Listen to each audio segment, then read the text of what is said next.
Hello everyone, this is Jack Pritam Soren. তো আজকে আমরা সিস্টেম ডিজাইন বেসিক্স টপিকের কিছু কনসেপ্ট নিয়ে আমরা আলোচনা করব। তো আসলে আজকে আমরা আলোচনা করব হচ্ছে স্কেলেবিলিটি নিয়ে, অ্যাভেলেবিলিটি নিয়ে, কনসিস্টেন্সি এবং ফল্ট টলারেন্স দিয়ে আমরা আজকে আলোচনা করব।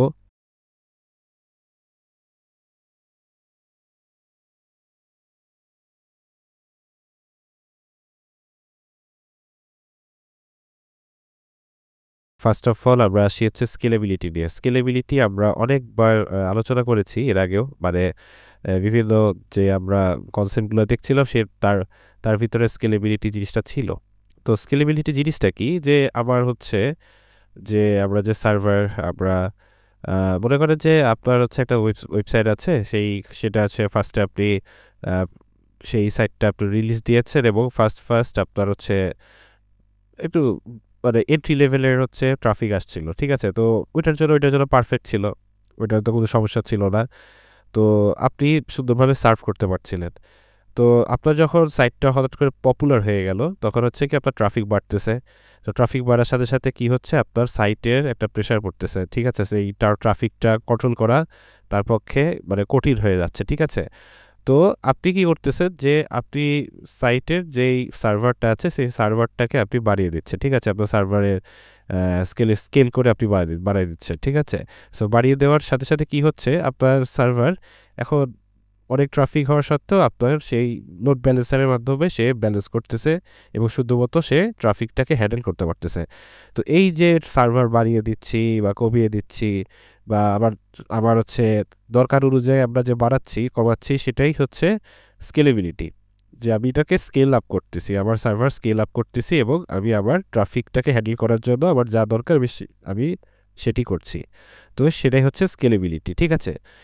এবার আসি আমরা অ্যাভেলেবিলিটি। অ্যাভেলেবিলিটি হচ্ছে কি? অ্যাভেলেবিলিটি হচ্ছে আমার সিস্টেমটা 24/7 মানে 24 ঘন্টা 7 দিন, সপ্তাহে 7 দিন আমার হচ্ছে অ্যাভেলেবেল থাকবে। সো এটা এখন যদি আমি উদাহরণে আসি, যে অ্যাভেলেবিলিটি জিনিসটার উদাহরণটা কি হতে পারে। এই যে আমরা এটিএমে আমরা হচ্ছে কি, আমরা যখন টাকা তুলি, তো এটিএমে যে টাকা তুলি, এই এটিএমে টাকা তোলার জন্য আমাদের যদি ব্যাংক এখন যদি 24 ঘন্টা 7 দিনের সার্ভিসটা না দিত, তো আপনার ইমার্জেন্সি পারপোজ আপনার রাতে এমন একটা সময় যদি ব্যাংকে টাকা তোলার দরকার পড়তো এটিএম থেকে, এবং সেই সার্ভিসটা যদি তখন অ্যাভেলেবেল না থাকতো, তাহলে আপনি কিন্তু অনেক বিপদে পড়ে যেতেন। কারণ রাতের বেলা হয়তো ব্যাংক হচ্ছে খোলা থাকবে না, কিন্তু এটিএম সার্ভিস যদি 24 ঘন্টা 7 দিন খোলা থাকে, তাহলে আপনি যখন তখন আপনি টাকাটা আপনি হচ্ছে ট্রান্সফার করে মানে আপনি তুলে নিতে পারতেছেন, রাইট। সো এটাই হচ্ছে অ্যাভেলেবিলিটি, যে আপনি 24 ঘন্টা 7 দিন আপনি সিস্টেম থেকে সেই সেই সেবাটা আপনি পাচ্ছেন, ঠিক আছে। যে আপনার সিস্টেমটা 24 ঘন্টা 7 দিন আপনাকে সেই সেবাটা সে প্রদান করবে। সো এটাই হচ্ছে অ্যাভেলেবিলিটি। এবার আসি কনসিস্টেন্সি। কনসিস্টেন্সি জিনিসটা কি? কনসিস্টেন্সি জিনিসটা হচ্ছে, মনে করেন যে আপনি আপনার সিস্টেমে মনে করেন যে আপনি হচ্ছে ক্লাসরুমে আপনার স্যার 3 দিন পর আপনার একটা ক্লাস টেস্ট দেবে, ঠিক আছে। তো ক্লাস টেস্টে সে একটা আপনার হচ্ছে নোটিশ দিচ্ছে, ঠিক আছে। এবং নোটিশ দেওয়ার সাথে সাথে আপনি যখন স্যার নোটিশ দিল, এবং আপনার যে ক্লাসে আপনারা যে যারা আছে সবাই সাথে সাথে সেই নোটিশটা পেয়ে যাচ্ছে, ঠিক আছে। এটাই হচ্ছে কনসিস্টেন্সি, যে একটা ইনফরমেশন দিচ্ছে এবং সাথে সাথে সবাই একসাথে সেই ইনফরমেশনটা আপনি পেয়ে যাচ্ছেন। এবং এর মধ্যে যদি মনে করে যে 100 জন ছাত্রের মধ্যে যদি 50 জন ছাত্র আপনার নোটিশটা শুনলো, বাকি 50 জন শুনলো না, সেটা কিন্তু কনসিস্টেন্সি হলো না, সেটা ইনকনসিস্টেন্সি হলো, ঠিক আছে। সো এই যে এই যে আমরা সাথে সাথে আমরা যে নোটিশ বা যে নোটিফিকেশনের সাথে সাথে পেয়ে যাচ্ছি, সেটা হচ্ছে কনসিস্টেন্সির একটা উদাহরণ, ঠিক আছে। এখন কনসিস্টেন্সি দুই ধরনের হয়, একটা হচ্ছে স্ট্রং স্ট্রং কনসিস্টেন্সি, আর একটা হচ্ছে ইভেনচুয়াল কনসিস্টেন্সি। তো স্ট্রং কনসিস্টেন্সি আর ইভেনচুয়াল কনসিস্টেন্সি জিনিসটা কি, সেটা যদি এখন বোঝার চেষ্টা করি। মনে করে একটা ইউজার তো ব্যাংকে থেকে টাকা তুলবেন আপনি, এবং আপনি হচ্ছে তো আপনার আপনার হচ্ছে মনে করেন টাকা আছে আপনার 500 টাকা, ঠিক আছে। সো আপনি ব্যাংকে মনে করেন যে 500 টাকা আছে আপনার ব্যাংকের মধ্যে, আপনি তুলবেন। আমি জাস্ট উদাহরণ দেওয়ার সাথে আমি বলতেছি। সো আহ, আপনি হচ্ছে টাকা তুললেন হচ্ছে 200 টাকা, ঠিক আছে।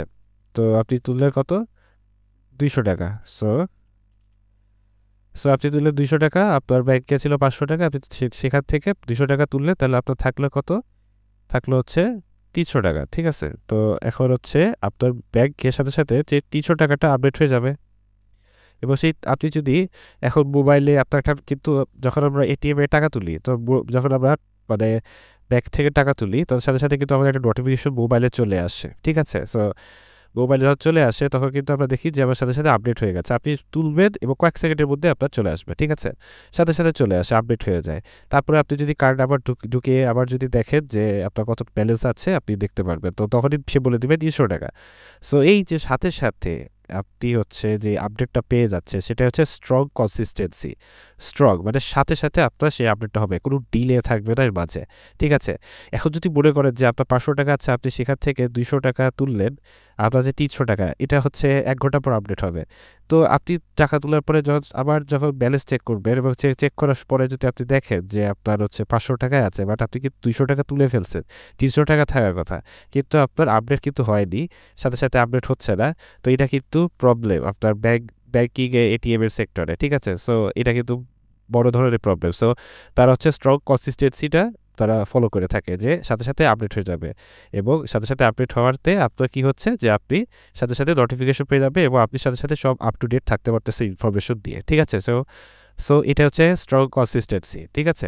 আমি আমার নোটিশটা দিচ্ছি এবং সবাই একসাথে একই টাইমে সেই নোটিশটা পাচ্ছে, ঠিক আছে? সেই আপডেটটা পাচ্ছে, কারো একে অপরের মধ্যে কোনো ডিলে হচ্ছে না, কোনো ডিলে নাই, সাথে সাথে সবাই নোটিশটা পেয়ে যাচ্ছে, কোনো ডিলে থাকতেছে না, ঠিক আছে?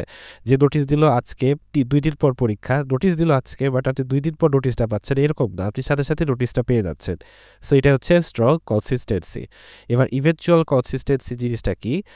এটার মাঝখানে ডিলে থাকতে পারে, এটার মাঝখানে ডিলে থাকতে পারে, ঠিক আছে? সো আপনার একটা কিছু করলেন বা আপনার হয়তো নোটিশ দিচ্ছে, সেই নোটিশটার মাঝখানে একটা ডিলে থাকতে পারে এবং সবাই যে সেম টাইমে রিসিভ করবে সেটাও কোনো মানে সেই ডিলেটা মানে আপনার হচ্ছে নোটিশটার ডেটাটা ইনফরমেশনটা সেম থাকবে বাট এটার ডিলে থাকবে, ঠিক আছে? ডিলে থাকবে।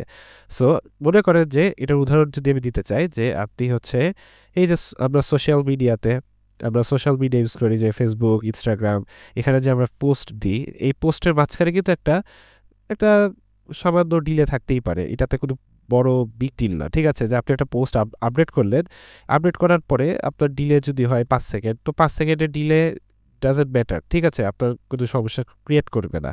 তো 5 সেকেন্ড পরে আপনার হচ্ছে অন্য ইউজাররা এটা রিসিভ করবে, সে অন্য ইউজাররা তারা দেখতে পাবে আপনার ইনফরমেশনটা, বাট ইনফরমেশন কিন্তু সবার জন্যই সেম, বাট এর মাঝখানে ডিলে আছে। সো এই যে ডিলে সেটাকে বলা হয় ইভেনচুয়াল কনসিস্টেন্সি, ঠিক আছে? সো আমরা কনসিস্টেন্সি বুঝলাম। তো কনসিস্টেন্সি 2 প্রকার, স্ট্রং আর ইভেনচুয়াল, ঠিক আছে? তো এখন আমরা পড়বো হচ্ছে ফল্ট টলারেন্স। ফল্ট টলারেন্সের জিনিসটা কি সেটা হচ্ছে যদি আমরা বুঝতে হয় তাহলে আমাদের বুঝতে হবে সিঙ্গেল পয়েন্ট অফ ফেইলার, ঠিক আছে? সো ফল্ট টলারেন্স যদি আমাকে বুঝতে হয় তাহলে আমাদের বুঝতে হবে সিঙ্গেল পয়েন্ট অফ ফেইলরটা কি, ঠিক আছে? ফল্ট টলারেন্সের একটা এর মধ্যে পড়ে single point of failure. Single point of failure জিনিসটা কি? মনে করেন যে একটা ব্রিজ, ঠিক আছে? একটা ব্রিজ একটা পিলারের মাধ্যমে সে দাঁড়িয়ে আছে, ঠিক আছে?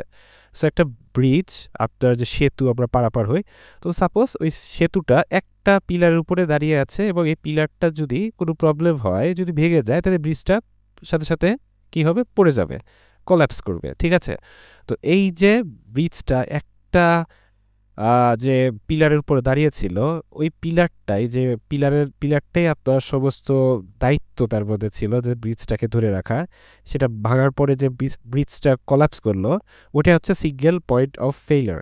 সিঙ্গেল পয়েন্ট অফ ফেইলারটা কি? যে আপনার ওই একটাই আছে, ওই একটার যদি ফেইল্ড হয় তাহলে আপনার পুরা সিস্টেমটা ক্র্যাশ করবে, পুরা সিস্টেমটা অ্যাক্সেসেবল বা অ্যাক্সেস করতে পারবেন না, ঠিক আছে? তো মনে করেন যে আপনি হচ্ছে একটা সাইটে আপনি হচ্ছে প্রবেশ করবেন, তো সাইটে আপনি অ্যাক্সেস করতে চাচ্ছে, তো ইউজার সার্ভারে রিকোয়েস্ট করতেছে, তো রিকোয়েস্ট করতে যে আপনার হচ্ছে একটা মানে মনে করেন যে আপনার এর পাশে হচ্ছে একটা ডেটাবেস আমি দিই, যে ডেটাবেসটাকে মনে করেন যে এখানে ভিতরে আমার ইনফরমেশন বা সাইটে সেই ইনফরমেশনটা আছে, এই সার্ভারটা সেটাকে পরিবেশনা করতেছে, সে রেসপন্স দিচ্ছে, ঠিক আছে? তো একটা ইউজার যখন সার্ভারকে রিকোয়েস্ট করতেছে এবং সে দিচ্ছে, তো এই যে সাইটটা মনে করো যে এটা একটা ওয়েবসাইটের ইনফরমেশন এখানে আছে, তো এই সাইটটা কার উপর ডিপেন্ড করে আছে, একটা সার্ভারের উপর ডিপেন্ড করে আছে। এই সার্ভারটা যদি ক্র্যাশ করে তাহলে সেই ইউজারটা আর এই সাইটটাকে অ্যাক্সেস করতে পারবে না। তো এখানে সিঙ্গেল পয়েন্ট অফ ফেইলিওর কোডটা এই সার্ভারটাই মেন, যে হচ্ছে এটার দায়িত্ব যে তাকে এই রেসপন্সটা পাঠাতে হবে, ঠিক আছে। তো এই সার্ভারের তারই হচ্ছে দায়িত্ব ছিল যে আমার হচ্ছে সাইটের ইনফরমেশনটা পাঠাতে হবে। তো এই সার্ভারটা যদি ডাউন হয়ে যায় তাহলে এটা সিঙ্গেল পয়েন্ট অফ ফেইলিওর, যে যার জন্য আমরা এই সাইটকে আর অ্যাক্সেস করতে পারতেছি না। তাহলে আমি এটাকে কিভাবে মানে সলভ করতে পারি? আমি সলভ করতে পারি হচ্ছে আরও কয়েকটা সার্ভার রেখে, তাই না? তাহলে আমি কি করতে পারতেছি, একটা সার্ভার যদি ক্র্যাশ করে তাহলে আমি আরেকটা সার্ভারের থ্রুতে আমি এই সাইটটাকে অ্যাক্সেস করতে পারতেছি। তো এই যে অ্যাক্সেস করতে পারতেছি, এটাকে সলভ করলাম, ঠিক আছে। এই যে সলভ করলাম, সিঙ্গেল পয়েন্ট অফ ফেইলিওরকে আমি সলভ করতে পারলাম, এটাকে বলা হয় ফল্ট টলারেন্স, ঠিক আছে। এটাকেই বলা হয় ফল্ট টলারেন্স, যে আমার এই সিস্টেমটা এখন সেফ আছে, আমি হচ্ছে সার্ভারের থ্রুতে আমি এই সাইটটাকে অ্যাক্সেস করতে পারবো। আমার এখানে সিঙ্গেল পয়েন্ট অফ ফেইলিওরের পসিবিলিটি নাই, কারণ কি আমার কাছে অধিক সার্ভার আছে। তো এই তো ছিল আজকের এই বেসিক্স টপিকগুলা, যে আমার হচ্ছে স্কেলেবিলিটি, অ্যাভেলেবিলিটি, কনসিস্টেন্সি এবং ফল্ট টলারেন্স। এই জিনিসটা কি, এটা সিস্টেম ডিজাইনের একটা কনসেপ্টের মধ্যে পড়ে, এবং এটা আমাদের অবশ্যই জানা উচিত যে আসলে এই জিনিসগুলোর মিনিংটা কি, আসলে কী জন্য কোডটার কাজ কি, বা কোডটা কীভাবে আমাদেরকে সাহায্য করে থাকে। তো আজকে এই পর্যন্তই। আবার সামনে সিস্টেম ডিজাইনের অন্য কোনো ভিডিওতে বা অন্য কোনো টপিকে অবশ্যই দেখা হবে। ততদিন ভালো থাকবে। ধন্যবাদ সকলকে। Thank you.